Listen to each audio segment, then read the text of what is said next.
Hai, Assalamualaikum warahmatullahi wabarakatuh. Welcome back to my YouTube channel.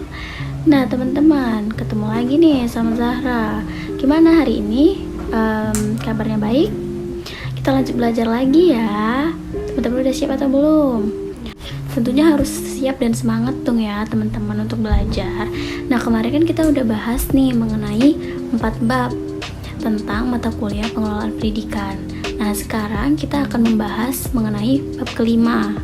Teman-teman udah tahu belum nih apa yang bakal kita bahas? Penasaran kan? Yuk simak terus videonya.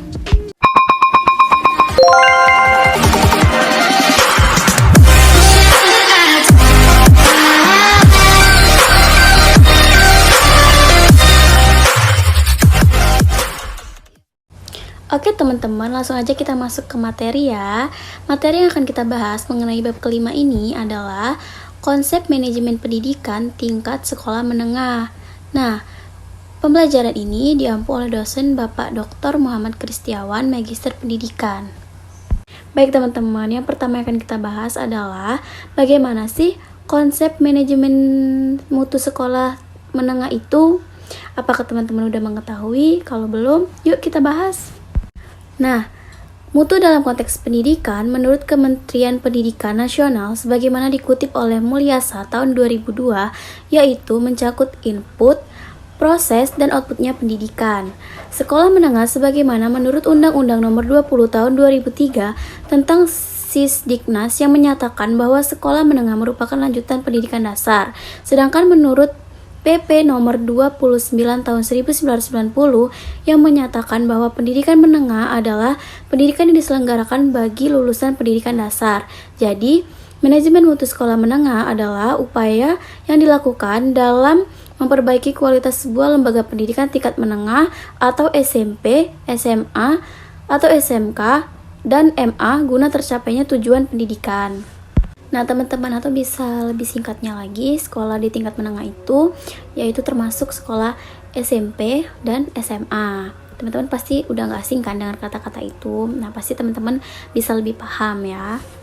Oke, kita lanjut ke materi berikutnya. Nah sekarang Zara tanya nih, siapa sih sasaran yang ada di dalam mutu pendidikan sekolah menengah itu? Apakah teman-teman udah mengetahui? Kalau belum, sini Zara kasih tahu. Nah, sasaran mutu pendidikan di dalam sekolah menengah itu terdapat 3 bagian. Yang pertama ada input, ada proses, dan ada output. Nah, untuk bagian-bagiannya itu terdiri dari yang di tabel berikut ini. Nah, teman-teman bisa lihat di sini ya. Bisa di-pause aja videonya. Oke. Baik teman-teman, selanjutnya adalah bagaimana sih karakteristik menjadikan sekolah yang bermutu itu? Apakah teman-teman udah mengetahui? Yuk kita bahas. Nah, karakteristik menjadikan sekolah bermutu itu memiliki 4 karakteristik. Yang pertama yaitu hal-hal yang diperlukan untuk mengelola sekolah. Yang kedua adalah sasaran hasil mutu pendidikan. Yang ketiga adalah dimensi mutu pendidikan.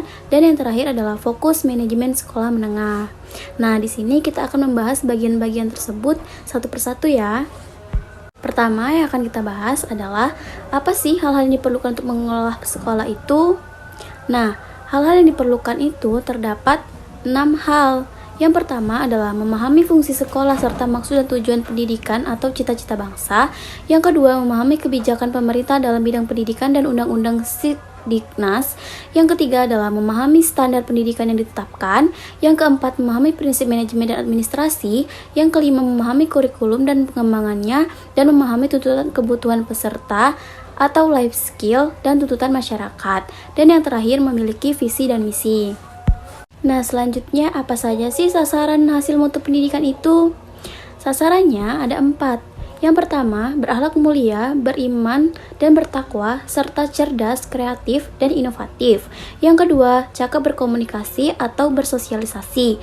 Yang ketiga, menguasai ilmu pengetahuan dan terampil bekerja. Dan yang terakhir, bertanggung jawab sebagai warga negara. Oke teman-teman, kita lanjut ya. Pembahasan selanjutnya adalah terdiri dari apa saja sih dimensi mutu sekolah itu? Apakah teman-teman sudah tahu? Kalau belum, yuk kita bahas. Nah, dimensi mutu sekolah itu terdiri dari 4 dimensi. Yang pertama adalah melaksanakan kegiatan sesuai dengan fungsi atau tepat sebagai lembaga pendidikan. Yang kedua adalah memiliki keunggulan dan terpercaya menjadi sekolah yang baik. Yang ketiga adalah memiliki kondisi yang nyaman dan menyenangkan. Dan yang terakhir memiliki penampilan fisik maupun kegiatan yang menarik serta mengesankan dan favorit. Nah, tadi kan Zara udah bilang kalau sekolah menengah itu memiliki fokusnya. Apa sih yang menjadi fokus manajemen sekolah menengah itu? Sini ya, kita bahas sama-sama. Baik teman-teman, fokus manajemen sekolah menengah itu yang pertama adalah pembaharuan SMA yang berkelanjutan dalam rangka meningkatkan mutu pendidikan. Yang kedua, implementasi sistem manajemen abad 21 dengan mempertimbangkan peran SMA dalam membangun MBS di SMA. Dan selanjutnya, implementasi sistem manajemen SMA dalam kerangka konsep balance scorecard dengan melakukan sinkronisasi terhadap MBS.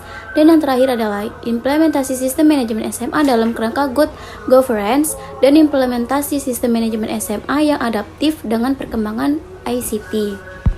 Oke teman-teman, pembahasan kita yang terakhir adalah standar pendidikan sebagai acuan atau arahan pengelolaan sekolah. Nah, memiliki 6 standar. Yang pertama ada standar isi, yang kedua ada standar proses, yang ketiga ada standar kompetensi lulusan, yang keempat standar pendidik dan tenaga kependidikan, yang kelima standar sarana dan prasarana, serta standar pengelolaan, dan yang terakhir adalah standar pembiayaan dan standar penilaian pendidikan.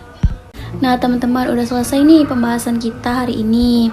Semoga teman-teman bisa paham dan mengerti ya mengenai konsep manajemen pada tingkat sekolah menengah. Nah pada intinya, konsep manajemen pada tingkat sekolah menengah itu mencakup sekolah menengah pertama dan sekolah menengah atas, yaitu biasa disebut SMP dan SMA.